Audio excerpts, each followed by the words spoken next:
था, मन अगर विषयों का चिंतन करता है तो मन विषयों का चिंतन करता है तो हम अशुद्ध हैं, और मन भगवान का चिंतन करता है तो शुद्ध है। तो अब प्रश्न ये है कि हम करते क्या हैं? हमारा मन कहाँ लगा रहता है? मन हमारा हर पल हर क्षण संसार में लगा रहता है, और हमको लगाना कहाँ पर है? भगवान में लगाना है। तो भगवान में लगाने के लिए हमें करना क्या पड़ेगा? अभ्यास करना पड़ेगा, और निरंतर अभ्यास करना पड़ेगा। निरंतर श्वास ले रहे हैं ना, श्वासों में तो कोई ब्रेक नहीं लग रहा है ना, तो उसी तरह हर श्वास में हो सिमरन, हर श्वास में भगवान का नाम हो। अब आप कहोगे ये कैसे होगा? ये अभ्यास से होगा। जब मन प्रभु के नाम में लग जाएगा, ऐसा लग जाएगा, मन ही तो है। मन अगर भगवान में लग गया तो मन चिंतन करेगा ही करेगा। इंद्रियां इतनी परफेक्ट है कि संसार का कर्म करने के लिए इंद्रियां परफेक्ट रहती हैं, वो सारा काम कर लेती हैं, सारा काम कर लेती है इंद्रियां। अगर आप देखिए गाड़ी चला रहे हो, फोन पे बात करो तो मन लगा है फोन पे बात कर, पर गाड़ी स्टीयरिंग चल रही है।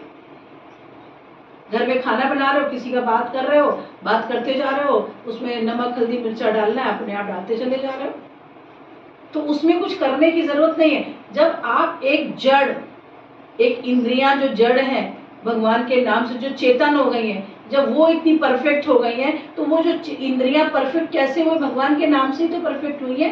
परफेक्शन कैसे आया? भगवान के नाम से। तो फिर करने वाला कौन है? करने वाला भगवान ही है। ये तो हाथ को उठाने वाला ही भगवान है, कर्म कराने वाला भी भगवान है। तो मैं कहाँ बेटा? मैं कहीं है ही नहीं।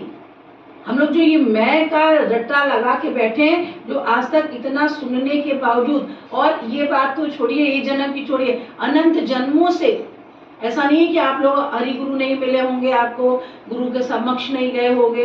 अरे आप रामा अवतार में भी रहे होंगे, कृष्णा अवतार में भी रहे होंगे, और सतयुग में भी रहे होंगे। लेकिन ये देखिए, जैसे आज की स्थिति ऐसी है आपकी कि सत्संग इतना मिलने के बावजूद हमारा मन संसार में लगा रहता है, ऐसे क्या अनंत जन्मों में ऐसे ही रहा होगा? तभी आप 84 के फेरे में आ रहे हैं। नहीं, अब तक क्या पार नहीं हो सकते थे? अगर आप आ रहे हैं तो इस चीज का ये ध्यान रखिएगा कि अभी तक हमने भगवत प्राप्ति नहीं की। जो मनुष्य जीवन का, मनुष्य चोले का जो लक्ष्य है भगवत प्राप्ति करना, वो अभी तक आप लोगों ने नहीं किया। और जब नहीं किया तो जो सोच रहे हैं, जो विचार कर रहे हैं, जैसे कर्मा बनेगा उसी के अकॉर्डिंग शरीर जब छूटेगा तो सीधे वही जन्म मिलेगा आपको। जैसे जड़ भरत का है, हिरण्य में मन लगा हुआ था, जाते जाते भी बोले इसका ध्यान देना, ध्यान देना। अंतिम श्वास जो गई हिरण्य में गई तो जन्म हिरण्य का हो गया। ये भी प्रमाण दिया गया, शास्त्र कहता है, ये प्रमाण दिया गया है। इसीलिए आप लोगों को हर पल हर क्षण ये बात बताई जाती है कि प्लीज मन से हर पल हर क्षण राधा नाम का सुमिरन करो। राधे राधे राधे राधे रूप के साथ, जिभ्या से तो नहीं। जिभ्या से तो जो कर रहे हो कर रहे हो, पर ये तो जिभ्या राधे राधे बोल रहे, दिमाग हमारा कहीं और है, मन कहीं और, तो ये अपना कर्म, इसकी नोटिंग नहीं होगी, इसकी नोटिंग नहीं हो। नोटिंग होगी जहां पर तुम्हारा मन है, जहां तुम्हारा मन है वहीं पे तुम्हारा रिजल्ट है। तो अब तुमको ये ध्यान देना कि हमारा मन कहाँ पर है, ये आपको चेक करना कि हमारा मन कहाँ है। तभी भी जैसे भी जितेंद्र जी ने कहा कि 50% लगता है, 50, तो जो 50% लगता है, इतने सालों में 50% लगा है, 8-10 साल हो गए आपको भी सुनते हुए, 50% लगा है, तो आगे कितना जीवन है हम लोगों का,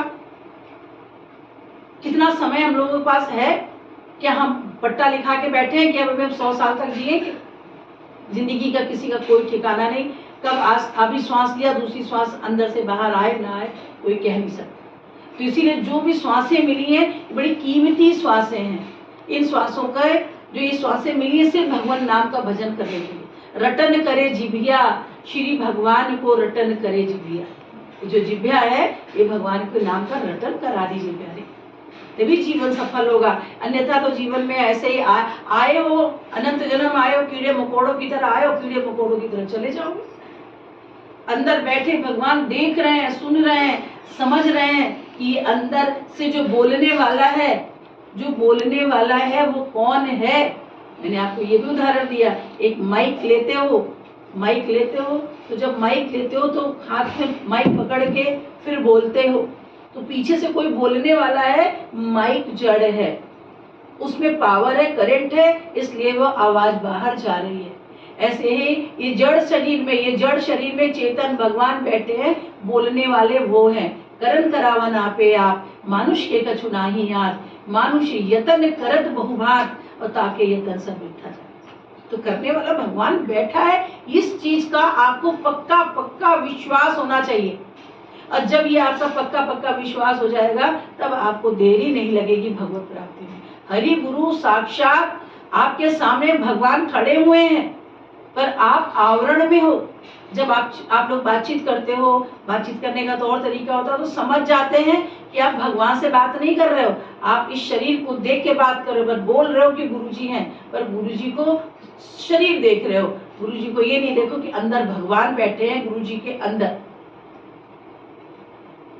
आप लोगों को बताया कि जैसे हमने पहले भी बता दिया कि शरीर में कोई एक ऐसी शक्ति जो आ जाती है, डरावनी शक्ति, तो वो अंदर आ जाती है, तो वो बोलता है कि मैं हूं, बोलता है ना। तो तुम लोग जाते हो बाबा के पास उसको निकालने के लिए, झड़वाने के लिए कि वो निकले। वो बाबा बोलते हैं निकलो निकलो, मैं नहीं जाऊंगा, तो वो अंदर है ना। तो तुम भी हो तो वो भी तो है।